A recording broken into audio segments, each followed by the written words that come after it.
ड्रामे के next episode में आप लोग देखेंगे कि किस तरह से बेटे की बीमारी का गम मिर्ज़ा नमदार साहब को खा गया। मिर्ज़ा नमदार साहब जो कि अपने बेटे की बीमारी के बारे में जानने के बाद बेहद परेशान हो गए थे, यहाँ तक कि उन्होंने अपने बेटे को भी बता दिया था कि उसे ब्लड कैंसर की बीमारी है और उसे कहा था कि वो ये बात किसी को ना ही बताए तो अच्छा होगा। वहीं पर दूसरी तरफ सदफ को जो अपॉर्चुनिटी मिली है बिलाल अब्दुल्ला के पास जॉब की, तो वो इस बात को लेकर परेशान है। कहती है सदफ अपनी माँ फरजाना से कि यूनिवर्सिटी में हर किसी का ख्वाब था कि डिग्री लेने के बाद वो बिलाल अब्दुल्ला को ज्वाइन करेंगे और मुझे तो घर बैठे बिठाए अपॉर्चुनिटी मिल रही है। इस बात पर फरजाना सदफ को जवाब देते हुए कहती है कि मैंने सुना है कि बिलाल अब्दुल्ला की रेपुटेशन अच्छी नहीं है।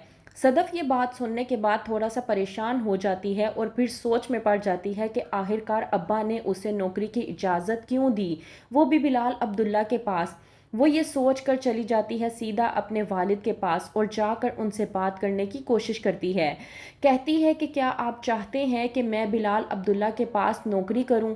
इस बात पर मिर्ज़ा नमदार साहब जवाब देते हुए अपनी बेटी से पूछते हैं कि क्या तुम बिलाल अब्दुल्ला के पास नौकरी नहीं करना चाहती? वहीं पर सदफ कहती है कि मेरा दिल नहीं मान रहा। कभी कभी ऐसा होता है कि किसी चीज़ को करने को आपका दिल नहीं मानता, लेकिन आप कभी कभी ये भी नहीं समझ पाते कि आपका दिल आखिरकार क्यों नहीं मान रहा। इस बात पर मिर्ज़ा नमदार साहब अपनी बेटी सदफ को समझाते हैं कि तुम्हें किसी से भी डरने की ज़रूरत नहीं है। इंसान को किसी से भी डरने की बजाय खुद से डरना चाहिए, वही इंसान सबसे ज़्यादा मजबूत होता है।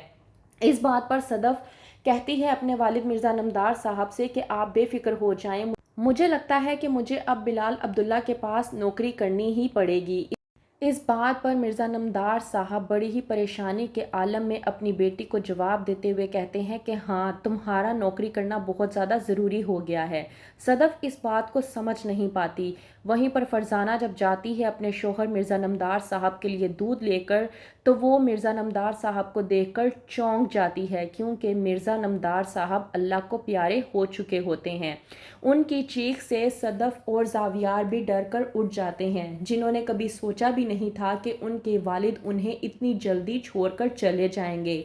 लेकिन मिर्ज़ा नमदार साहब को उनके बेटे जावियार की बीमारी का दुख ले डूबा। रोते हैं दोनों बहन भाई एक दूसरे के गले लगकर, यहाँ तक कि जावियार इस हद तक कमज़ोर पड़ गया है कि वो अपने बाप के कमरे में जाकर कहता है कि आप तो मुझे हौसला दे रहे थे, लेकिन आप तो मेरी बीमारी को लेकर इतना डर गए कि आप मुझे अकेला छोड़कर चले गए। वहीं पर दूसरी तरफ जब अमार को इस बारे में मालूम होता है, तो वो आकर सदफ से कहता है कि पुरानी बातों को लेकर हेसिटेट होने की ज़रूरत नहीं है। तुम्हें मेरी अगर कोई भी ज़रूरत होगी तो मुझे लाजमी बताना, मैं तुम्हारे लिए कुछ भी करने को तैयार हूँ। वहीं पर दूसरी तरफ बिलाल अब्दुल्ला को जब मालूम होता है मिर्ज़ा नमदार साहब के बारे में, तो वो एयरपोर्ट से सीधा उनके घर पहुंच जाते हैं। पूछते हैं रास्ते में हमशा से कि उनके घर में कौन कौन रहता है, तो वहीं पर जब हमशा बताती है कि उनकी मिसेस, उनका बेटा जावियार और उनकी बेटी सदफ, तो पूछता है बिलाल अब्दुल्ला कि ये सदफ वही है ना जिसे हमने अपॉइंटमेंट लेटर दिया था। अब बिलाल अब्दुल्ला घर पर पहुंचने के बाद जब सदफ को देखता है तो उसके होश ही उड़ जाते हैं। सदफ जो कि बिलाल अब्दुल्ला को देखने के बाद कोई भी जवाब नहीं दे पाती।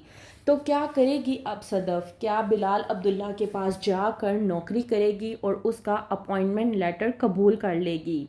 क्या होगा आगे अब इनकी ज़िंदगियों में, जानने के लिए देखते रहिए ड्रामा सीरियल सुन मेरे दिल।